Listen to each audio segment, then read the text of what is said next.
Good evening and thank you for joining us. Officials with Lakehead Public Schools are strongly urging all students and staff to wear masks for the remainder of the school year. That recommendation came today in an email to parents and employees. It comes as COVID cases remain high in the Thunder Bay area. The Public School Board has seen a rise in absences over the last couple of weeks. And with many school activities like field trips and year-end celebrations on the horizon, Director of Education Ian MacRae says they want to ensure the final 2 months of the school year go ahead without any disruptions.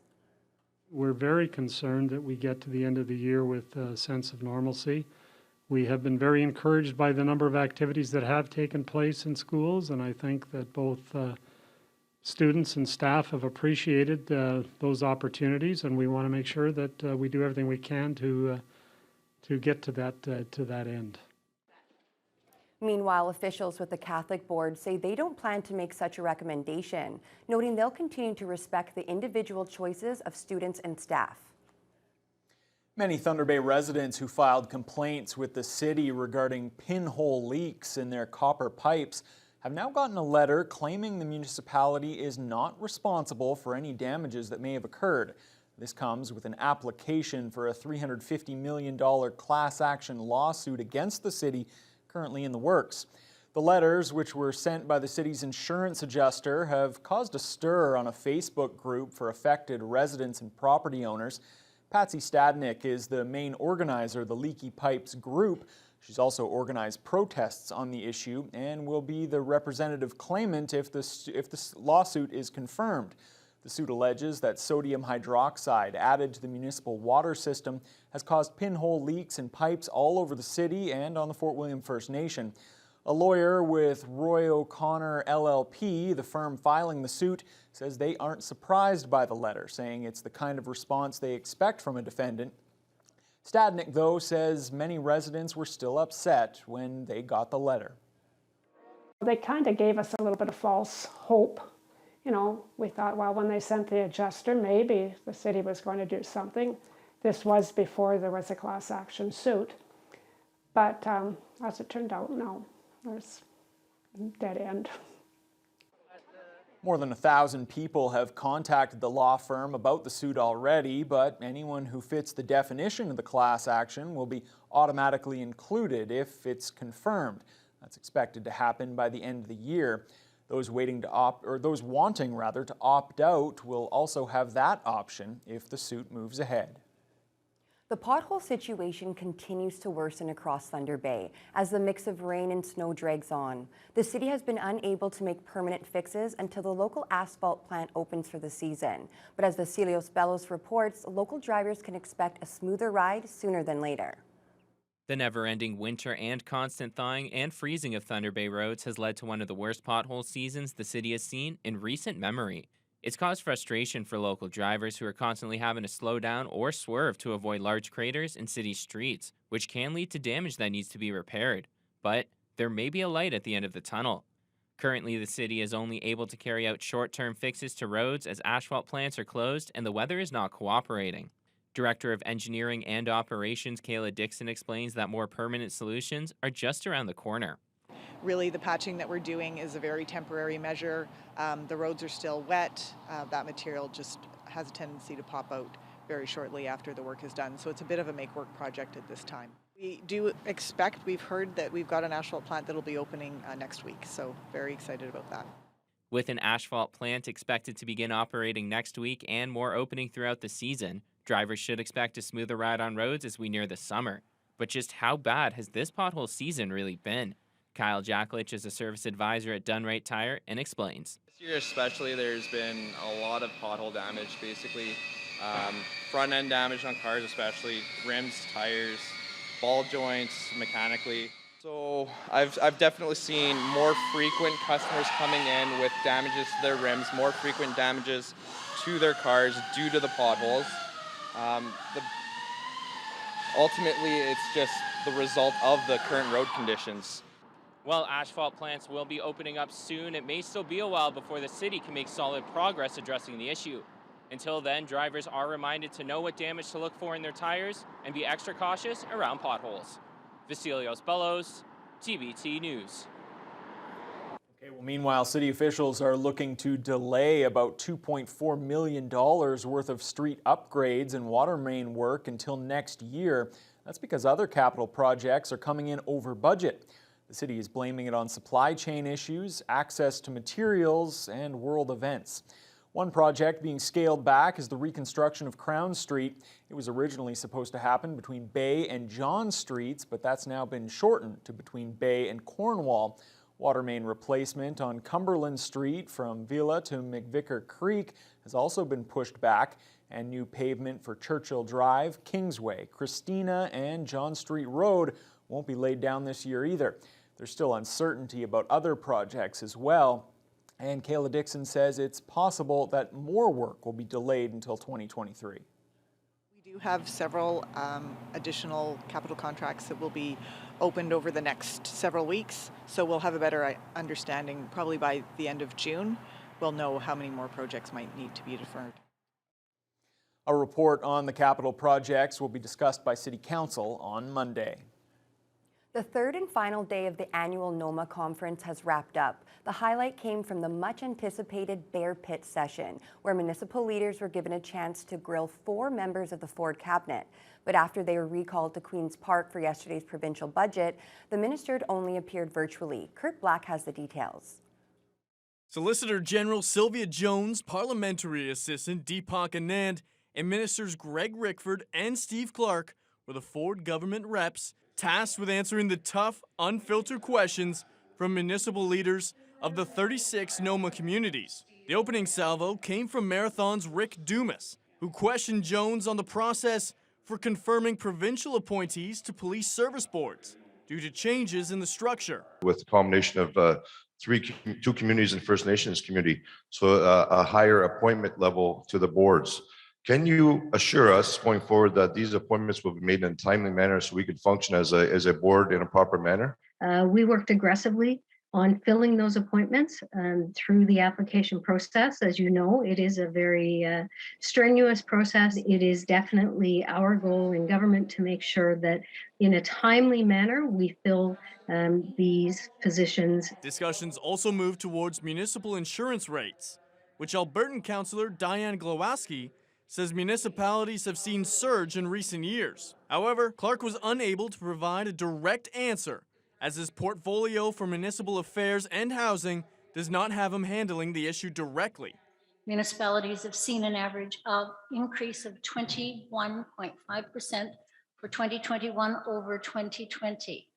Are there any plans to address this issue to help our smaller municipalities deal with these rising costs? The Attorney General did indicate that he was going to move forward on a working group on joint and several liability. I also know that Minister Bethlen Falvey, as part of his regulatory work with FSRA, is also looking at the relationship. In contrast to years previous, where ministers were physically in the room, there wasn't as much intensity in the Bear Pit session. However, NOMA President Wendy Landry says she understands the situation the ministers were put in and appreciates their effort. Unfortunately, they called a budget meeting and a cabinet meeting on Thursday, so I got some text messages and some phone calls from those ministers that unfortunately had to choose to attend the budget and cabinet meetings instead of coming to NOMA, but they all expressed their heartfelt regrets that they couldn't be here. They too wanted to see all of our elected officials that are in the room today.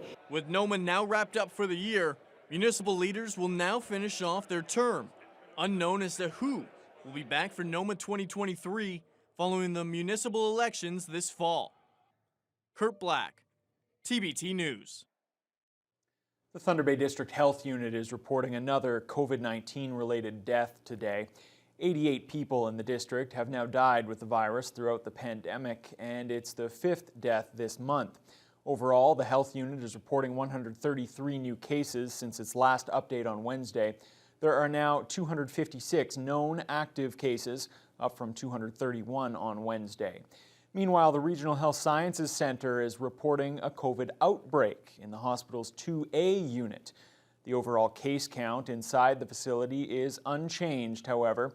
There are still 19 COVID patients being treated. 5 of them are in the ICU. That's up from 4 yesterday. The hospital's occupancy rate is 100%, while the occupancy rate inside the ICU sits at 77%. With less than 1 week until the Ontario election campaign kicks off, the Liberals have chosen Rob Barrett as their candidate in the Thunder Bay Atikokan to challenge NDP incumbent Judith Monteith-Farrell. It's the first time Barrett has thrown his hat into the political ring. The longtime social work administrator is now a consultant. He admits the nomination process has moved along rather quickly, but he feels the time is right to give back to the community that he says has given so much to his family. First of all, I was approached and I talked it over with family and friends, and I was really touched by the enthusiasm and excitement, and I thought, yeah, this is a very good time, and I feel so privileged to be living, working, and playing in Northwestern Ontario. And we raised a family here in Thunder Bay, my wife and I, 4 kids, and I think it's a great time for me to give back. The Liberals still haven't named their candidates for the other ridings across the Northwest in Thunder Bay Superior North, Kenora Rainy River, or Kiiwetinoong. Every year, people in our region die from injury or illness acquired on the job, but local organizers say it's difficult to determine the exact number of fatalities. More than 60 people gathered last night to remember lost loved ones on the International Day of Mourning. Their message was clear: the fight for safety in the workplace is as urgent as ever. Because we have workers we know, those we don't know. You might read it in the paper, but there's a death. And every time there's a death, there's sorrow. There were 324 worker fatalities across Ontario in 2020, according to the most recent numbers from the WSIB. Most of those were due to occupational diseases. Event organizer Steve Mantis notes those numbers are only reflective of deaths that the WSIB recognizes, and he believes the actual number could be up to 10 times higher. Regular records are not kept. So we just know anecdotally of about 6 people in the region who have died caused by the workplace in the last year. We have almost double the frequency of lost time injuries here in the north as compared to the rest of the province. And we think that's really because of our economy, which is based on resource extraction. Construction and transportation are our biggest industries, and they're all higher risk industries. Mantis adds that healthcare is now one of the riskiest jobs due to staffing shortages and COVID-19, among other factors. This year's local ceremony was dedicated to workers who died of COVID, as well as workers from Finway General Contracting, Bayview Renovations and Contracting, and Resolute Forest Products, who were killed over the past year.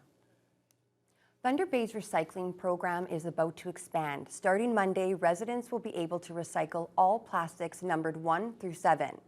Many in the community have been asking for this for years, according to Recycling Services Manager Jason Sherband. Until now, the city has only accepted number 1 and 2 plastics. Plastics 3 to 7 include an array of materials used in food packaging, as well as large objects like fiberglass and furniture. The expansion will ultimately lead to less waste in the local landfill and make recycling a whole lot easier. There's plastic containers and plastic lids on containers and stuff that are number 6s that people may have not thought. So it really simplifies things now, right? Where you're not second guessing, is this recyclable or isn't?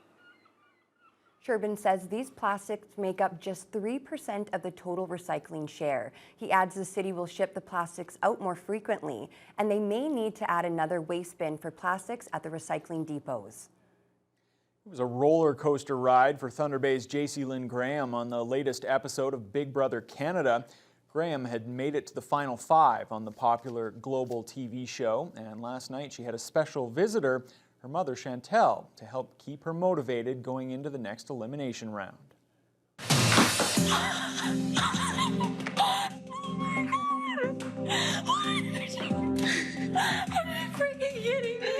Jeez, let me tell you something. You're my hero.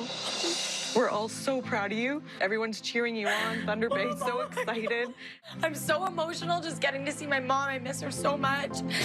And to know that everybody back home is supporting me, cheering me on, it's just giving me that final push that I really needed this week to fight and to keep going. But after that tearful reunion, things went downhill for J.C. Lynn. Her arch enemy, Helena, chose not to use the veto power, which left J.C. Lynn and Josh on the chopping block.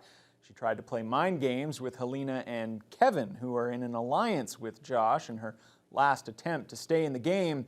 But the pair stayed the course, and it was J.C. Lynn who was voted off the show. Her parting words were, quote, "May the best person win," as she kissed her housemates goodbye. She's now on the jury, and the final episode airs on May 5th. A Kenora woman is the latest big winner of the Thunder Bay 50/50 jackpot, which supports the Regional Health Sciences Foundation. CEO Glenn Craig made the call today to a thrilled Rosemary Pereira. Hello. Hello, Rosemary. Is this Rosemary Pereira? Yes. This is Glenn Craig from the Health Sciences Foundation in Thunder Bay. How are you today? Fine, thank you. What would you say if I just told you just won $754,885, just a little over $750,000? Is this a joke?